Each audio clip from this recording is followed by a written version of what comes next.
Yo guys, saya ingin membahas website Microskill dan Mika. Website Microskill itu adalah website khusus kunjungan bagi para calon mahasiswa yang ingin mendaftarkan diri ke Microskill itu sendiri. Nah, bisa kalian lihat ini adalah tampilan utama dari website Microskill.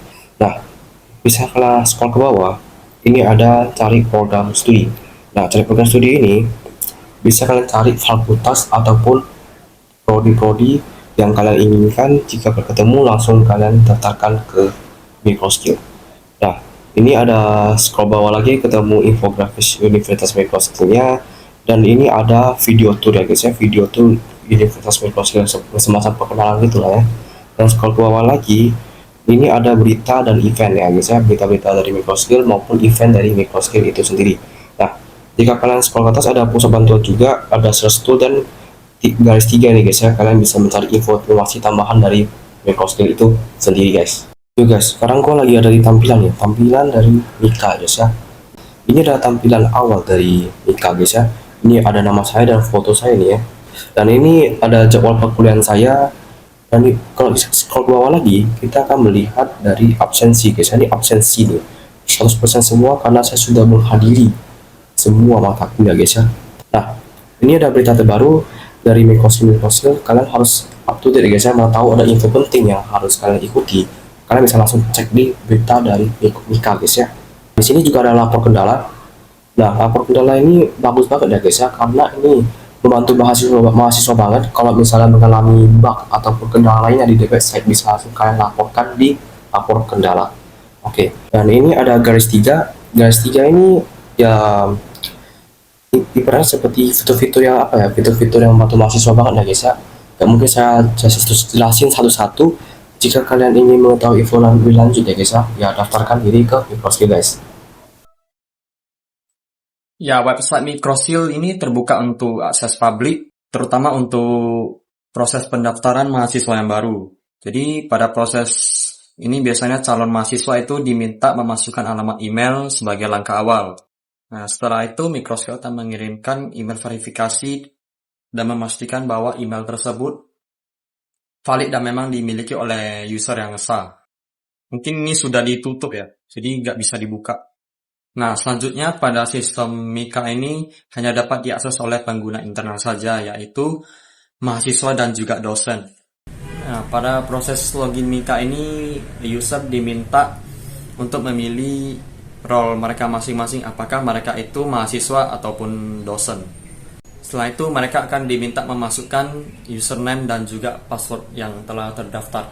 Sama seperti Mika, Miso juga menggunakan akses melalui mekanisme login berbasis username dan juga password.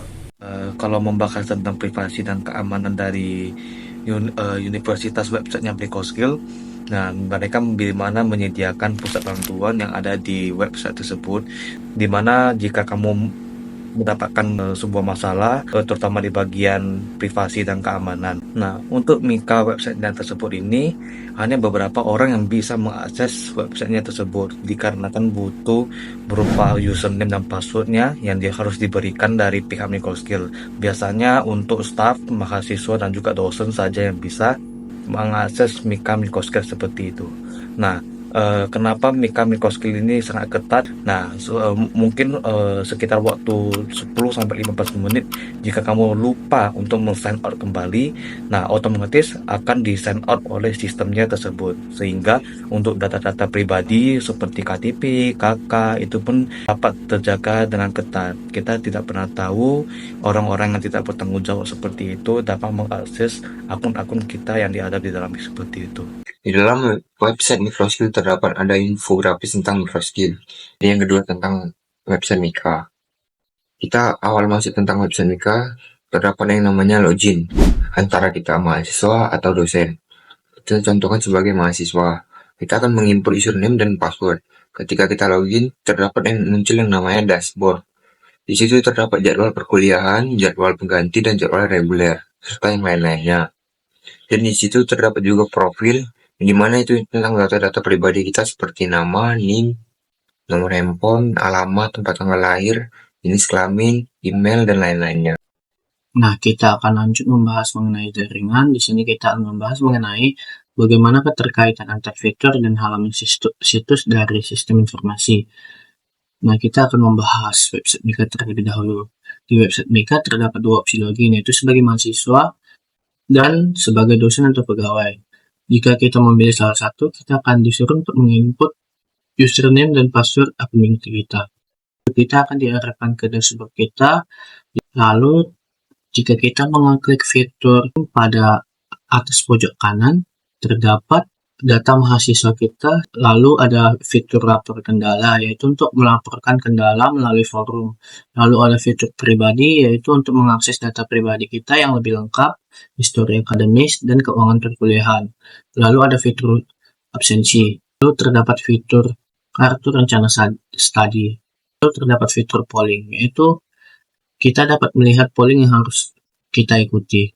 Lalu terdapat fitur berita. Di situ kita dapat melihat dan mencari berita ataupun informasi yang berada di Universitas Microskill. Lalu terdapat fitur tugas akhir, yaitu membantu kita untuk melihat judul-judul tugas akhir para mahasiswa selama Universitas Microskill berdiri. Lalu terdapat fitur informasi. Di situ terdapat beberapa banyak opsi lagi yang dapat kita akses yang mungkin penting bagi kita selama berkuliah.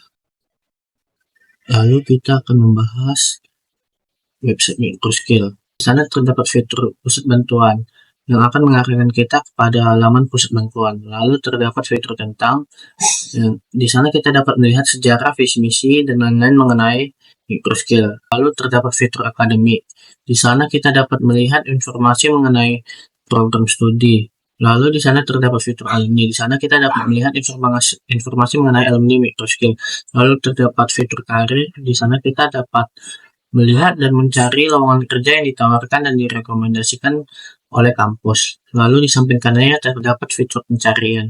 Di sana kita dapat mencari dan mengakses fitur yang ada di website.